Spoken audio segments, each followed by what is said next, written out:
Being prepared in the event of an emergency in the home is critical for all families. For families of children with special needs, this can be even more important. Meet Luis Gomez. Luis is a 10-year-old who uses a wheelchair, and his parents have developed their fire escape plan to meet Luis's specific needs. First, the family sits down to draw a diagram of the house and map out the escape plan. Luis's parents mark at least 2 ways out of every room and go over the plan together as a family.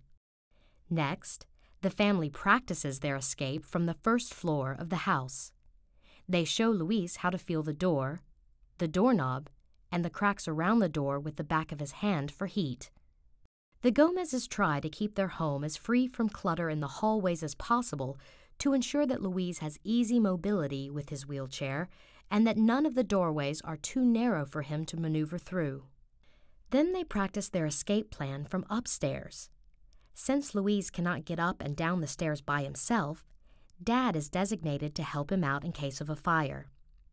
They keep a spare blanket at the foot of Luis's bed that Dad can use to pull Luis along the floor. They work together to gently bring Luis down the stairs. For kids who are less mobile or can't use their arms, 2 people may be needed, and the plastic sled will give their upper bodies more support when they are going down the stairs. Staying low to the ground during a fire is critical due to the smoke, and both parents must practice staying low as well. If possible, have your child with special needs' bedroom on the first floor so that it is easier to escape a fire.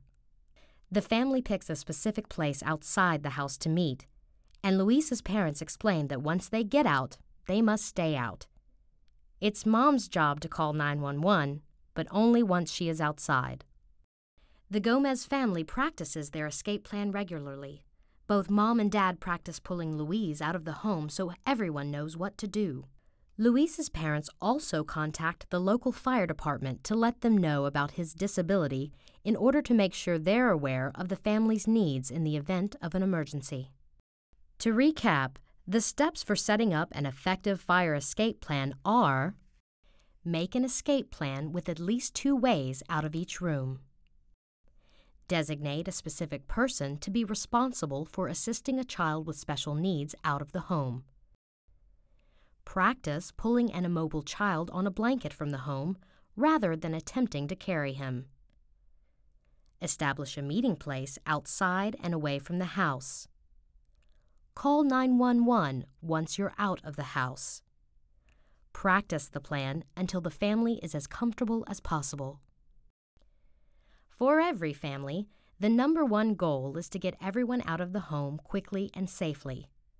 Planning ahead of time will keep the family prepared, because in an emergency, every second counts. For more safety information, go to safekids.org.